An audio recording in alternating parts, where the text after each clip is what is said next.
ओम शांति। 22/9/2021 प्रातः मुरली। ओम शांति। बाप दादा मधुबन। बाबा कहते हैं, मीठे बच्चे, इस बेहद के ड्रामा में हीरो हीरोइन का पार्ट तुम्हारा है। बाप का नहीं। बाप के पास सिर्फ पत्तों को पावन बनाने का हुनर है। प्रश्न है, ब्रह्मा के चित्र को देख जो प्रश्न उठाते हैं उन्हें कौन सा राज समझाना है?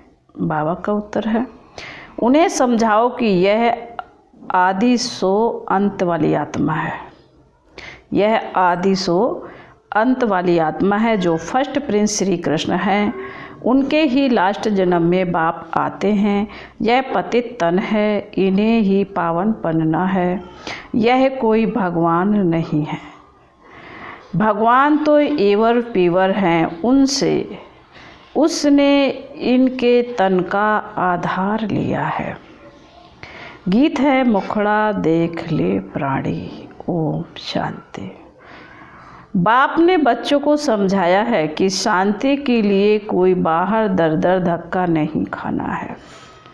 जैसे हठ योगी सन्यासी समझते हैं, गृहस्थ व्यवहार में रहते शांति मिल नहीं सकती। शांति जंगल में मिलती है। बाबा कहते, परंतु बाप समझाते हैं शांति वहाँ भी नहीं मिल सकती। इस पर एक कहानी व दृष्टांत सुनाते हैं कि रानी के गले में हार पड़ा था और ढूंढती थी बाहर। ऐसे शांति तो तुम्हारे गले में पड़ी है, बाहर कहाँ ढूंढते हो? बाप आकर समझाते हैं, बच्चे तुम आत्मा का स्वधर्म है ही शांति। यह शरीर तो तुम्हारी कर्मेंद्रियां हैं जिससे तुमको पाठ बजाना पड़ता है। आत्मा तो अविनाशी है। आत्मा कोई छोटी बड़ी नहीं होती, ना विनाश होती है। हाँ, आत्मा पतित बनती है, इसको ही पावन बनना होता है। आत्मा को पहले किशोर यानी शरीर मिलता है, फिर युवा वृद्धि होता है, वृद्ध होता है। पहले आत्मा किशोर यानी बच्चा बनती है, फिर युवा वृद्ध होता है। आत्मा तो क्यों इष्ट है ही एक रस। पहले तो आत्मा को जानना होता है। मैं आत्मा ही बैरिस्टर आदि बनता हूँ, इसको कहा जाता है आत्म अभिमानी भाव। बाप समझाते हैं, बच्चे तुम देह अभिमानी बन पड़े हो, इसलिए अपने को शरीर समझते हो। यह भूल जाते हो कि मैं आत्मा हूँ, यह मेरा शरीर है। तो अपने को रियलाइज करना है। 84 जन्म भी आत्मा लेती है। अभी बाप ने समझाया है, जो ब्राह्मण बने हैं फिर देवता बनने वाले हैं। ऐसे भी नहीं कि सब 84 जन्म लेते हैं। पहले आएगा, कोई 50-100 वर्ष बाद भी आते रहेंगे। कोई के 80-82, कोई के कितने जन्म होंगे। मनुष्य तो 84 लाख जन्म कह देते हैं, इससे भी सेटिस्फाई नहीं होते। फिर कह देते हैं कड़ में भगवान है। बाबा कहते हैं, अब भगवान कहते हैं कि मैं किसी मनुष्य तन में भी नहीं आता हूँ, तो जानवर पत्थर टिक्कर कड़ में कैसे होंगे? बाप ने समझाया है, नंबर 1 ही लास्ट नंबर में तमो प्रधान बनते हैं। जो नंबर 1 है वही लास्ट में भी तमो प्रधान बनते हैं। मैं खुद कहता हूँ कि मैं बहुत जन्मों के अंत में साधारण तन में प्रवेश करता हूँ। जिसने पूरे 84 जन्म लिए हैं वह तो जरूर पतित होगा।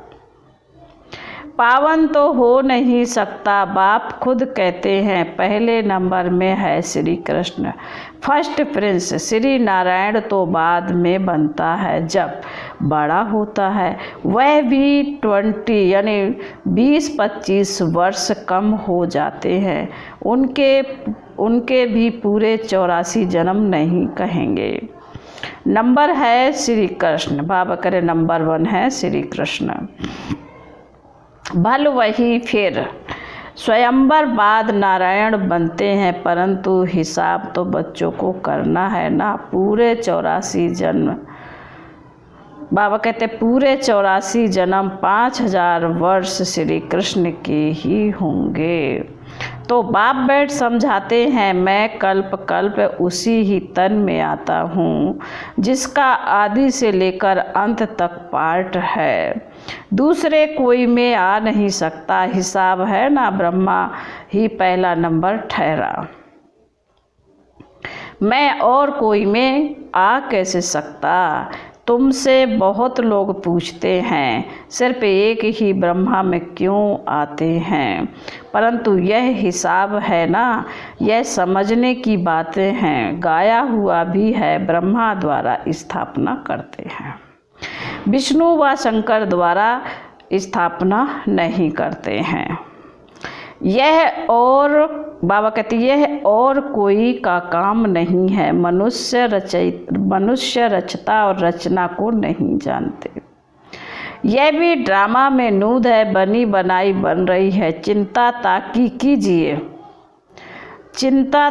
कीजिए, यह भी अभी की बात है। जो होनी है वही होती है, वह बदल नहीं सकती। आज जो कुछ होता है फिर 5000 वर्ष बाद होगा। बाबा ने समझाया भी था, कोई भी बात ऐसी देखो तो बोलो यह कोई नई बात नहीं है, 5000 वर्ष पहले भी हुआ था। एकदम बाबा कहते एकदम ऐसा लिख दो। फिर भल वह आकर पूछे, लिखने में कोई हर्जा नहीं है। यह लड़ाई पहले लगी थी, नथिंग न्यू, कुछ भी नया नहीं है। महाभारत की लड़ाई 5000 वर्ष से पहले भी हुई थी। कृष्ण ने भारत में आकर राज्य छीना, नथिंग न्यू। फिर कल्प बाद भी ऐसा ही होगा। यह वर्ल्ड की हिस्ट्री ज्योग्राफी रिपीट होती रहती है। अब फिर से आदि सनातन देवी देवता धर्म की स्थापना हो रही है। जिनके 84 जन्म पूरे हुए हैं वही पहले नंबर में लक्ष्मी नारायण बनेंगे। यह सब राज बाप ही बैठ समझाते हैं। बाप कहते हैं मैं मनुष्य सृष्टि का बीज रूप हूँ, इनको उल्टा झाड़ कहा जाता है। इस कल्प वृक्ष की आयु 5000 वर्ष है। स्वास्तिका में 4 भाग एक जैसे देखेंगे। युग भी इक्वल है, उसमें फर्क नहीं पड़ता। बाप समझाते हैं कि देखो दुनिया में तो क्या क्या हो रहा है। कोई मून में जाते हैं और कोई आग पर, कोई पानी पर चलना सीखते हैं। यह सब है फालतू, इससे कोई भी फायदा नहीं। मनुष्य पावन बन मुक्ति जीवन मुक्ति में तो जा नहीं सकते। कुछ भी करे परंतु वापस घर जा नहीं सकते। आत्मा को अपना घर और बाप का घर भूल गया है। आत्मा अपने को ही भूल देह अभिमानी बन पड़ी है। फिर मंदिरों में जाकर महिमा गाते हैं, आप सर्वगुण संपन्न, हम नीच पापी हैं। अपनी गिलानी करते हैं। बाप तो कभी पुजारी नहीं बनते। अच्छा, फिर सेकंड नंबर में कहेंगे शंकर भी एवर पूज्य है। वह भी पुजारी नहीं बनते, उनका पार्ट ही यहाँ नहीं है। इस स्टेज पर पार्ट है ब्रह्मा और विष्णु का। ब्रह्मा और विष्णु का क्या क्या पार्ट है यह दुनिया में किसी को भी पता नहीं है। त्रिमूर्ति ब्रह्मा कह देते हैं, अर्थ कुछ भी नहीं समझते। यह भी गाते हैं ब्रह्मा द्वारा स्थापना कौन करते हैं। उनका चित्र ही नहीं मुख से कहते हैं, परंतु वह कहाँ है। शिव क्या चीज़ है वह भी नहीं जानते। आत्मा के लिए कहते हैं भ्रकुटी के बीच चमकता है अजब सितारा। मैं आत्मा अविनाशी हूँ, शरीर विनाशी। कितने शरीर लेते हैं कुछ भी पता नहीं। मनुष्य कितने दुखी है, रड़ियाँ मारते रहते हैं। ओ गॉड फादर, जब से दुख शुरू हुआ है पुकारते आए हैं। यह भी समझाया गया है भारत में जब रावण राज्य शुरू होता है तो ऐसे नहीं और धर्मों में भी रावण राज्य हो गया नहीं। उनको तो अपने समय पर सतो रजोतमों में आना ही है। यह कहानी सारी भारत पर है। वह तो बाई प्लाट है, बाप बीच में ही आते हैं। भारत जब तमो प्रधान बन जाता है तो फिर सारा झाड़, बाबा कहते हैं भारत जब तमो प्रधान बन जाता है तो सारा झाड़ तमो प्रधान बन जाता है। उनको भी सुख दुख भोगना है। झाड़ में नए नए पत्ते निकलते हैं, वह बड़े शोभनिक होते हैं। नयों को फिर सतो रजो तमो में जरूर आना है। पिछाड़ी में जो आते हैं उनका कुछ मान रहता है। एक जन्म में भी सतो रजो तमो से पार, बाबा कहते हैं पास कर सकते हैं। एक जन्म में भी सतो रजो तमो से पास कर सकते, परंतु उनकी कोई वैल्यू नहीं रहती। वैल्यू तो उनकी है जो हीरो हीरोइन का पार्ट बजाते हैं। ऐसे नहीं कहेंगे बाबा ही हीरो हीरोइन का पार्ट बजाते हैं। बाबा के लिए नहीं कह सकते, वह तो आकर पत्तों को पावन बनाते हैं, खुद पतित नहीं बनते। तुम पतित से पावन बनने की मेहनत करते हो। श्रीमत पर राजयोग से ही राज्य लिया था, अभी तुम फिर ले रहे हो। बाबा कहते हैं मैं तो राज्य नहीं करता हूँ, तुमको राजाओं का राजा बनाता हूँ। अब दुनिया में मनुष्य कहते तो बहुत है भगवान वाच, मैं तुमको राजाओं का राजा बनाता हूँ, परंतु उनका अर्थ ना खुद समझते ना किसी को समझा सकते। भगवान वाच तो जरूर भगवान आया था, तब तो कहा गया है ना, हे बच्चों भारत में ही शिव जयंती शिवरात्रि मनाते हैं। बाप आते भी हैं भारत खंड में, भारत ही अविनाशी खंड है। उनकी महिमा बहुत भारी है। जैसे बाप की महिमा अपरंपार है वैसे भारत की महिमा भी अपरंपार है। भारत में ही परमपिता परमात्मा आकर मनुष्य मात्र की सद्गति करते हैं, सबको सुख देते हैं। उनका बर्थ प्लेस भारत है। भारत ही प्राचीन देश है। भगवान राजयोग सिखलाने भारत में ही आया था, परंतु कृष्ण को भगवान कह देने से उनकी महिमा नहीं रही। भगवान तो है ही, बाबा कहते भगवान तो है ही एक, उनको ही सतगुरु कहा जाता है। बाकी गुरु तो ढेर हैं, कोई धंधा सिखलाने वाले को भी गुरु कह देते हैं। आजकल तो सबको अवतार मान लेते हैं, कुछ भी समझते नहीं। जबकि बिल्कुल पतित बन जाते हैं तब पुकारते हैं बाबा आकर हमको पावन बनाओ। बाप ही आकर सच्ची सच्ची अमर कथा सुनाते हैं। अब तुम्हारी बुद्धि में है कि हम 84 जन्मों में कैसे आते हैं। पहले अच्छा जन्म फिर उतरते आएंगे। बाबा कह रहे पहले अच्छा जन्म फिर उतरते आएंगे। दुनिया की भी उतरती कला होती है। मनुष्यों की बुद्धि सतो रजो तमो बनती है। सतयुग से फिर थोड़ी थोड़ी उतरती कला शुरू हो जाती है। चढ़ती कला तेरे भाने सर्व का भला, सर्व का सद्गति दाता तो एक ही बाप है ना। वो गुरु लोग तो सिर्फ शास्त्र सुनाते हैं, सुनते सुनते गिरते ही आए हैं। बेहद का बाप आकर बच्चों से पूछते हैं, मैं तुमको इतना साहूकार बनाकर गया, इतने हीरे जवाहरों के महल देकर गया, वह सब कहाँ गए हैं। लौकिक बाप बच्चों को पैसे देते हैं, लेकिन बच्चे पैसा बर्बाद कर देते तो बाप बुलाकर पूछते, तुमने इतना पैसा कहाँ बर्बाद किया। बच्चों के पास पैसे होने से उड़ाते बहुत है। बाप धर्मात्मा है।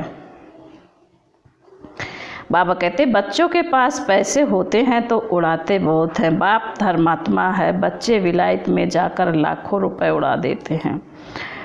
बाप कुछ कर नहीं सकता। बाप फारकती भी नहीं दे सकते, क्योंकि दादे की मिल्कियत है, परंतु अंदर जलते रहते हैं।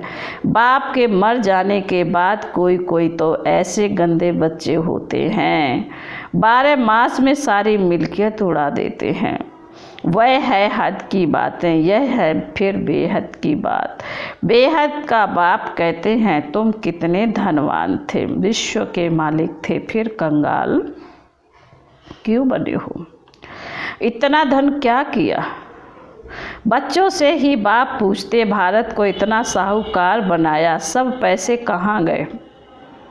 फिर बाप ही बैठ समझाते, भक्ति मार्ग में कितना खर्चा करते हो, शास्त्रों आदि के पिछाड़ी कितना खर्चा करते हैं। माथा भी टेकते गए, टिप्पण भी घिसते गए, पैसे आदि सब कुछ गवा बैठे। यह है ड्रामा। हम तुमको साहूकार बनाते हैं, रावण तुमको कंगाल बनाते हैं। भारतवासियों को ही बाप समझाएंगे ना, भारत ही सोने की चिड़िया थी, इतना धन था जो दूसरे धर्म वाले लूट कर ले गए। ख्याल तो करो, भारत क्या था, यह भी ड्रामा बना हुआ है। भारत ही हेवन, भारत ही हेल, अभी है नर्क। इसलिए बाबा ने सीढ़ी भी ऐसी बनवाई है जो कोई भी समझे हम पतित हैं। छोटे छोटे बच्चों को भी चित्र पर समझाया जाता है ना। नक्शे बिगर बच्चे क्या समझे, बाप ही आकर पतित से पावन बनने की सहज युक्ति बताते हैं। सहज से सहज भी है, डिफ़िकल्ट से डिफ़िकल्ट भी है। सतयुग में देही अभिमानी रहते हैं, आत्मा समझती है अब शरीर बड़ा हुआ, यह पुराना चोला छोड़ दूसरा लेना है। जैसे साक्षात्कार हो जाता है, अब जाकर बच्चा बनना है। पुरानी खल छोड़ देते हैं। यहाँ कोई मरता है तो रोते भी हैं, बैंड बाजा भी ले जाते हैं। सतयुग में तो खुशी से एक शरीर छोड़ दूसरा लेते हैं। तो बाबा कहते तो साध मनाते हैं। यहाँ कितना अफसोस करते हैं। कोई मरता है तो कहते हैं स्वर्ग पधारा, तो इसका मतलब नरक में था। अभी तुम पुरुषार्थ कर रहे हो स्वर्गवासी बनने के लिए। बाप तुमको स्वर्गवासी बनाते हैं, बाप आते ही हैं जीवन मुक्ति देने। रावण के बंधन से छुड़ाए जीवन मुक्त करते हैं। बाप कहते हैं मैं कल्प पहले मुआफिक आकर राजयोग सिखलाता हूँ। कल्प कल्प ब्रह्मा के ही तन में आता हूँ। तुमको ब्राह्मण जरूर बनना है। यज्ञ में ब्राह्मण तो जरूर चाहिए ना। यह है राजस्व अश्वमेघ अविनाशी ज्ञान यज्ञ। इस रथ को स्वाहा करना है। अश्व इस रथ को कहा जाता है। राजस्व स्वराज के लिए यह सब अश्व शरीर इसमें स्वाहा होने हैं। आत्मा तो स्वाहा नहीं होगी, आत्माएं हिसाब किताब चुक कर चली जाएंगी। फिर नए सिर सबका पाठ शुरू होगा। इसको कहा जाता है हिस्ट्री ज्योग्राफी रिपीट। बाप आते ही हैं नई दुनिया स्थापन कर पुरानी दुनिया खलास करने। यह एक ही महाभारत लड़ाई है जो शास्त्रों में गाई हुई है, तो समझाना चाहिए इस लड़ाई से यह स्वर्ग के द्वार खुलते हैं, इसलिए इनका गायन शास्त्रों में है। अच्छा, मीठे मीठे शिकील दे बच्चों प्रति माता पिता बाप दादा का याद प्यार और गुड मॉर्निंग। रूहानी बाप की रूहानी बच्चों को नमस्ते। हम रूहानी बच्चों की रूहानी बाप दादा को याद प्यार गुड मॉर्निंग और नमस्ते। ओम शांति ओम शांति ओम शांति। धारणा के लिए मुख्य सार बाबा कहते हैं, नंबर 1, बीती बातों का कभी भी चिंतन नहीं करना है। जो बात बीत गई नथिंग न्यू, समझ भूल जाना है। इस बाबा कहते हैं जो बात बीत गई नथिंग न्यू, समझ भूल जाना है।